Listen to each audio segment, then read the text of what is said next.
Hello viewers, welcome to bankbazaar.com's Borrower's Guide, the online show wherein we answer your loan related queries. On this episode, we're going to focus on teaser loans versus floating loans. What happened to all those borrowers who took teaser loans in 2009 at 8%? Today, are they better off or are they worse off than the borrowers who opted for floating rate loans 2 years ago? That's what we're going to find out. If you have any queries for bankbazaar.com, do email us at query, Q-U-E-R-Y, at bankbazaar.com, and we'll deal with your questions in a subsequent show. So let's take the example of Mr. Christopher, who in February 2009 took a 30 lakh loan for a 20-year tenor. His interest rate at that point in time was 9.75%, which effectively works out into an EMI of 28,456 rupees. So now let's see what's happened with Christopher's EMI and the RPLR since February 2009 over the last 2.5 years. Now if you look at that, it says that his EMI in February 2009 works out to 28,456.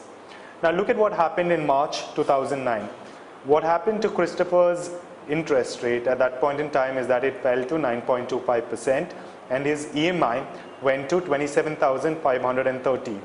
Now jump forwards to July 2011. Christopher's interest rate is now 16.5% minus 4.75%, which is the spread in his loan agreement, which effectively works out to 11.75% for an EMI of 32,164.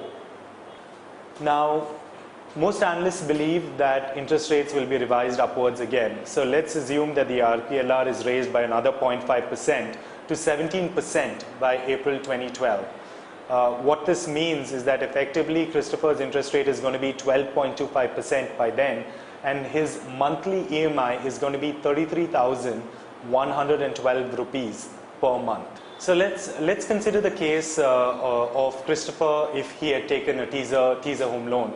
Now, the teaser home loan of 30 lakhs taken in February 2009 for a 20-year tenor typically came with an 8% interest rate in the first year. So the EMI for year one would have been about 25,093 rupees.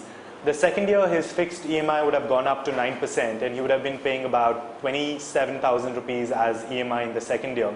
The third year, again, the EMI would have been 9%, which would have worked out to about 26,925 rupees. However, in the fourth year, this is when things get interesting because at the start of the fourth year in February 2012, essentially the interest rate that Christopher will pay will be revised to the then prevailing floating rate that SBI offers.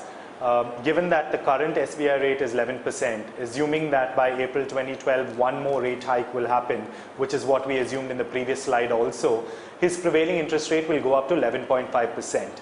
The projected EMI that Christopher would pay in April 2012 at 11.5% interest rate would be 32,000 rupees 148. So here's the interesting conclusion. The difference between the private sector floating loan and the public sector teaser loan is that essentially in the public sector teaser loan case, Christopher in April 2012 will be paying about 1,000 rupees less per month. The assumption we've made in both these examples is that the interest rate will be revised one more time before April 2012 and that it will go up by 0.5%.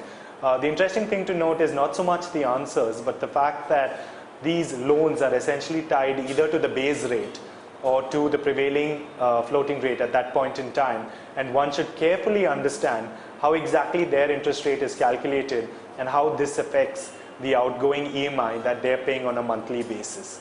So keep visiting us at www.bankbazaar.com, the world's first and only online marketplace that gives you instant customized rate quotes on home loans, car loans and personal loans. Thank you.